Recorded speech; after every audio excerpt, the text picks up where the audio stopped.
चला तर मंडळी, ऐकलाय ना आवाज? काय क्रिस्पी कुरकुरीत खुसखुशीत इथे आपले समोसे झालेले आहे. बऱ्याच दिवसापासून मुलींना समोसे खायचे होते, तर चला म्हटलं आज त्यांना बनवून देऊया.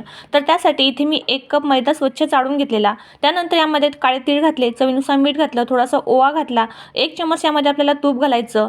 तुम्ही तेल घातलं तरीही चालेल. छान असं मिक्स करून घेतलेलं. थोडं थोडं पाणी घालून इथे आपल्याला पीठ मळून घ्यायचं. हे पीठ मी 15 ते 20 मिनिट झाकण ठेवून साईडला ठेवते. तोपर्यंत इथे मी हिरवी मिरची, आलं, लसणाची पेस्ट बनवून घेतलेली. साईडला मी बटाटे सुद्धा उकडून घेतले, साल काढून घेतलेले होते. एका पॅनमध्ये तेल घातलेलं, त्यामध्ये आपल्याला शेंगदाणे घालायचे, मस्त असे फ्राय करून घ्यायचे. त्यानंतर त्याच तेलामध्ये मोहरी घातली, थोडंसं जिरं घातलं, थोडेसे काळे तीळ घातले, मेथी दाणे घातले, हिंग घातला, छान असा परतून घेतलेला. जी पेस्ट आपण आलं आणि लसणाची हिरवी मिरचीची बनवून घेतलेली ती घातली, छान अशी परतून घेतली. थोडेसे यामध्ये मी मटर दाणे घेतले, ते सुद्धा छान असे परतून घेतले.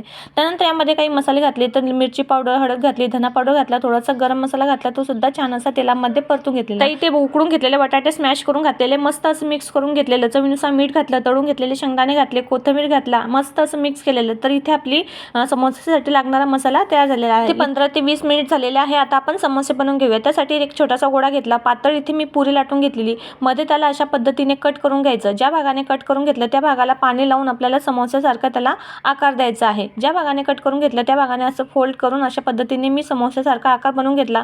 जो मसाला बनवून घेतलेला तो यामध्ये मी घातलेला, मस्त असं पॅक करून घेतलेलं. अशा पद्धतीने इथे मी संपूर्ण समोसे बनवून घेतले. छान असे गोल्डन ब्राऊन कलर येईपर्यंत तळून घेतलेले. मस्त क्रिस्पी समोसे तयार.